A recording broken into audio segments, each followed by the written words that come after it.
പ്രതിപക്ഷ പാർട്ടികൾ ഭരിക്കുന്ന സംസ്ഥാനങ്ങളോട് വലിയ അവഗണനയാണ് നോൺ ബയോളജിക്കൽ മോദി കാണിക്കുന്നത്.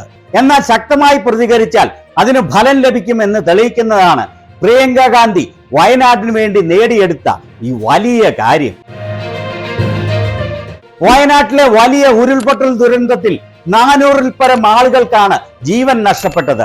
വളരെയേറെ വീടുകൾ തകർന്നു പോവുകയും 10,000-കണക്കിന് ആളുകളുടെ ജീവിതം വലിയ പ്രതിസന്ധിയിലാവുകയും ചെയ്തു. ഉരുൾപൊട്ടലിനെ തുടർന്ന് മോദി വയനാട്ടിൽ വന്ന് ഫോട്ടോഷൂട്ട് നടത്തി പോവുക മാത്രമാണ് ഉണ്ടായത്. ഏതു ദുരന്തവും തങ്ങൾക്ക് രാഷ്ട്രീയ നേട്ടം ഉണ്ടാക്കാനുള്ള ഒരു മാർഗം മാത്രമായാണ് ഈ കൂട്ടർ കാണുന്നത്. ജനങ്ങളോ ജനങ്ങളുടെ ജീവിത പ്രശ്നങ്ങളോ ദുരിതങ്ങളോ ഒന്നും ഇവർക്ക് ഒരു പ്രശ്നവുമില്ല. വയനാട്ടിലെ ഉരുൾപൊട്ടൽ അതിതീവ്ര ദുരന്തമായി കേന്ദ്ര സർക്കാർ പ്രഖ്യാപിക്കണമെന്ന് രാഹുൽ ഗാന്ധിയും പ്രിയങ്ക ഗാന്ധിയും സംസ്ഥാന ഗവൺമെന്റും സംസ്ഥാനത്തു നിന്നുള്ള മറ്റ് എംപിമാരും നിരന്തരമായി ആവശ്യപ്പെട്ടു വരികയായിരുന്നു. എന്നാൽ ഇതുവരെയും യാതൊരു മനസാക്ഷിയുമില്ലാതെ ഇതിനെ അവഗണിക്കുകയാണ് മോദിയും കൂട്ടരും ചെയ്തത്. പക്ഷേ പ്രിയങ്ക ഗാന്ധിയുടെ നിരന്തരമായ സമ്മർദ്ദത്തെ തുടർന്ന് ഇപ്പോൾ അവർ വയനാട്ടിനെ അതിതീവ്ര ദുരന്ത പ്രദേശമായി പ്രഖ്യാപിക്കാൻ നിർബന്ധിതരായി. കേന്ദ്ര മന്ത്രിസഭാ സമിതി വയനാട് ഉരുൾപൊട്ടലിനെ അതിതീവ്ര ദുരന്തമായി അംഗീകരിച്ചു.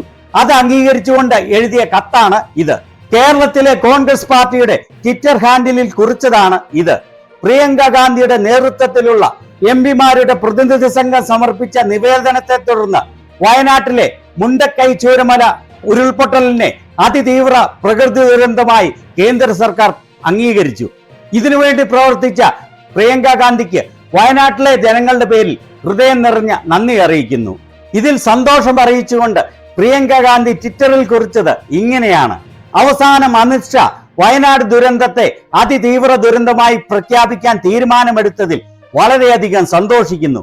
ഇത് അർഹരായവരുടെ പുനരധിവാസത്തിന് വളരെയധികം സഹായകമാവുകയും ശരിയായ ദിശയിലുള്ള ഒരു നീക്കവുമാണ്. ഇതിന് ആവശ്യമായ ഫണ്ട് കഴിയുന്നവ നേരത്തെ അനുവദിച്ചാൽ വളരെ ഉപകാരമായിരുന്നു. KC വേണുഗോപാൽ MP കുറിച്ചത് ഇങ്ങനെയാണ്: വയനാട്ടിലെയും കേരളത്തിലെയും ജനങ്ങളുടെ ശക്തിയാണ് ഇത് കാണിക്കുന്നത്.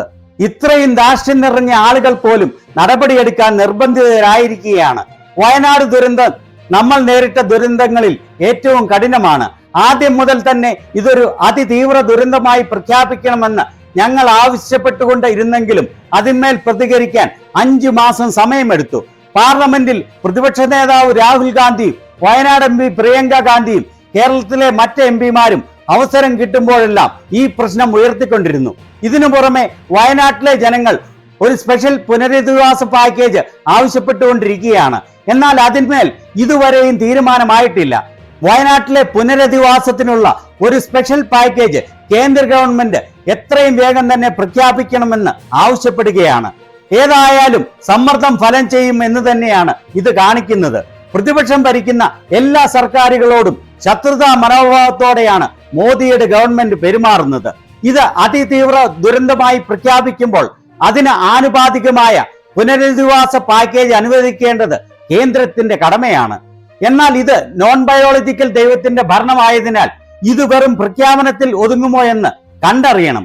എന്നിരുന്നാലും പ്രിയങ്ക ഗാന്ധിയുടെയും രാഹുൽ ഗാന്ധിയുടെയും കേരളത്തിലെ മറ്റ് MPമാരുടെയും കേരള ഗവൺമെന്റിന്റെയും വിജയമാണ് ഇതെന്ന് നിസ്സംശയം പറയാം.